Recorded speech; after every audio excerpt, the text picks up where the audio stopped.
Right, and Sandbags just couldn't keep water from flooding an apartment complex in Grand Prairie. In fact, the Red Cross has now opened a shelter to try to help some of those residents. Right, Saul is live with more on the story.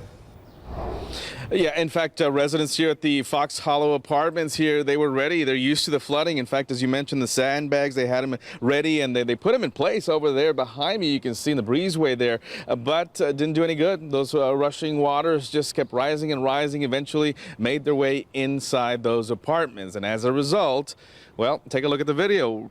Firefighters from Grand Prairie Fire Department had to come and rescue these folks. They had to evacuate them. We're talking some men, some women, some children, very young children, in fact, had to be rescued. They were got about a couple of feet of water inside their apartments. A lot of these folks, because the storm system came through here very early this morning, they were asleep at the time, and they were awakened by firefighters and or residents, some neighbors who were banging on their doors telling them to get out.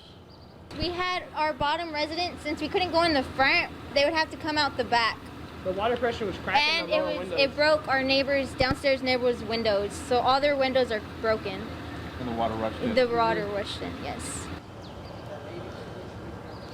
Yeah, and about a total of about 24 units affected. Really, well, half of those were obviously the ones on the ground floor, you know, the first floor apartments that had extensive damage. Again, a couple of feet of water inside. The water has receded significantly, as you can see. We can come back out here live. At one point, the water reached pretty much where I'm standing, all the way up here, about a couple of feet. In fact, some of these vehicles had water pretty much up to here, so a lot of damage inside those vehicles as well. Again, we talk about those flash floods and the water just rising so quickly that a lot of folks did not have time to move their vehicles. Again, it happened in a matter of minutes, that by the time they came outside, water was already rushing inside their vehicles. All they could do really is pack some of their stuff and get out of here. Right now, about a dozen or so residents are staying at a local Red Cross shelter here in town.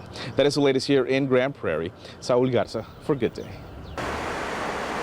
Thank you, Saul. Cars and a small store flooded in an RV park in Burleson. High water started flowing through the Rustic Creek Resort on Burleson Boulevard. This is right near I-35.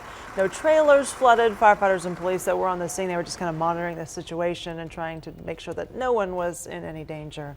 Police shut down East Rosedale Street south of downtown Fort Worth because of high water overnight. It was just raining so hard that you could see the water rushing off I-35 down to the street below, and that was causing problems.